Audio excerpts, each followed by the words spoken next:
Welcome everyone to the Halls of Injustice number 3. Before we start, I'm not making an announcement of anything coming up or things I've released. I instead want to say comments I aim at this particular person are aimed at him and him alone. There are going to be some people that take great offense to me abusing somebody because they believe the comments I make at this one really bad person can be transposed onto everyone. To be clear, they are not aimed at anyone else, only the heifer, Jihadi the Hutt, that we are going to be discussing. His full name, for those who want to know, is Abdul Bari, more commonly known by a different name, Shifa al-Nimma. If I've mispronounced, don't care, really don't. He was very recently arrested in Iraq by a SWAT team. Small problem. And actually you could have gotten it from when I mentioned Jihadi the Hutt. The man weighs 40 stone. They couldn't exactly fit him in the back of a police car, so instead they got a pickup truck, because that's how we transport terrorists. In fact, Abdul Bari was an ISIS leader, while he sure as feck wasn't a follower. And also, it was unlikely he'd be able to run. I'm not entirely sure how the man managed to sit up in the way he does. Surely this puts an incredible amount of pressure on his back. We're all warned as children not to slouch. This man is taking liberties, unless of course his back fat is filling the divot between his spine and the corner of the bed and the wall. For those who don't know what 40 stone is, it's 254 kilograms, which is incredible. He is the quarter-ton. I wanted to say prince, but I think I'm going to go with prick instead, because I think it's a better word. I might go with plonker as well. I feel like associating him with plonker would do plonker no favours. Now, Abdul Bari was arrested in Mosul and is considered by the Iraq police to be one of ISIS's senior figures, so capturing him is a bit of a win for the Iraq police and people. I should point out, based on where he was hiding, no one actually knows how he was removed from the hiding place. I had suspected perhaps by crane or rolling him down the stairs, but it's also likely based on his build that he could in fact be waddled down there or pulled on a carpet.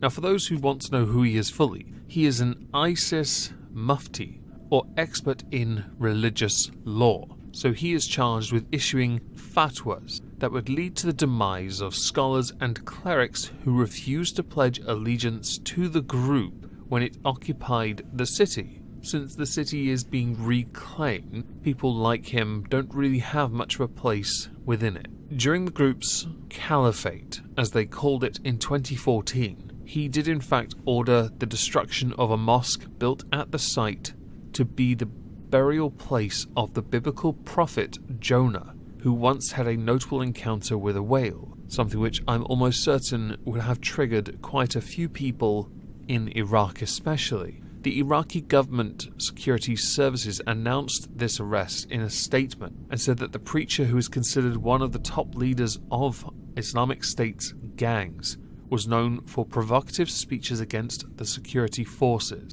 I've always held the belief that any one person that thinks they have the right to decide who gets to live or die is a terrible person. This man has been proven over time to have issued fatwas which would lead to the demise of people who were, I would believe, to be innocent just because they didn't align with his beliefs.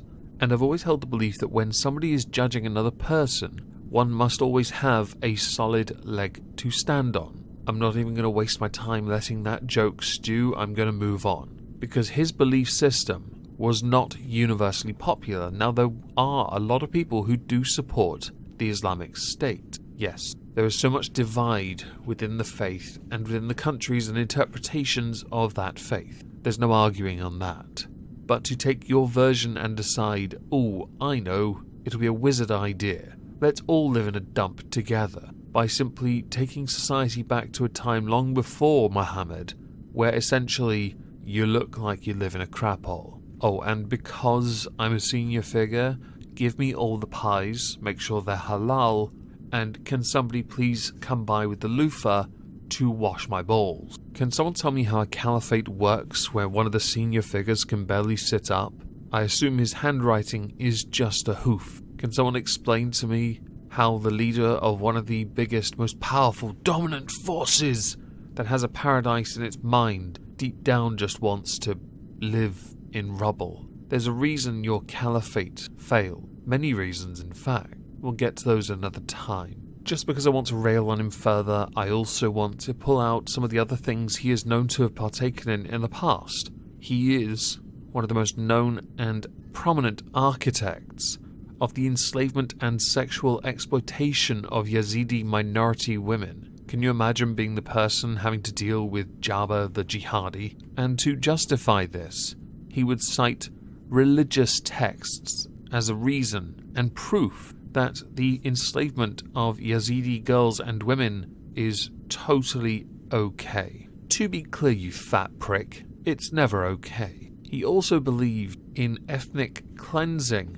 within Iraq, which was the main reason for attacking ethnic minorities in Iraq and enslaving them, because apparently the Yazidi women were considered, after the successful attack in 2014, they were considered the spoils of war. Ah, women are objects. Where have I heard that before? Not okay, not acceptable, and you're the last person who should be lording it over another person since you can barely stand up and get to them. In fact, I would assume to be another person within your rather disgusting group of idiots that more than likely resembles a rancor. I have a curious question, one I think many will more than likely have thought of. For a man that weighs 560 pounds, how does one practice Ramadan? While doing some meditation and soul searching, I decided to go to Reddit, and somebody answered the question for me, saying that this guy was famous for taking Ramadan so seriously he'd lock himself in the kitchen for a whole month. No visitors, no distractions, nothing. With Hijabi the medium-sized hut, I'm very much interested to know what you think of this bulgina. And what do you think the punishment should be for a man that has done what he has done? He's not getting off easy. In fact, I would argue the most brutal and punishing thing they could do to him. And I would say this is not to end his life, because that's just a cop-out. He'd think he's a martyr and it would be absolute nonsense. No, I say send him to a boot camp and see how much of that 40 stone he still wants to hold on to. Reduce his caloric intake to 1500 and see how he really gets on while being made to stand on a treadmill that's moving at a, let's say, 6.0 speed setting for 30 minutes. His balls are going to be so sore. I am almost certain the majority of you could come up with a far better way of sentencing this man, aka Fatwa Bastard, to ensure that he serves the time for what he has done, because I doubt in any sense of the word he'd ever see the outside of a prison if I was in charge. Vote for me. I'm going to start dumping presidential candidacy videos soon. Yeah, it's going to be a lot of fun. I wonder if this man was misguided in the sense that he possibly thought ISIS stood for I see, I snack. One does have to wonder. I'm sure many of you can also create far better acronyms and nicknames. Go knucking futs, everyone. Now, there is a new video on Moisky Live, linked below. I'm streaming on Omegon Plays at 8:30 PM GMT, also linked below. So I hope you all have a fantastic Tuesday, and thank you all for listening.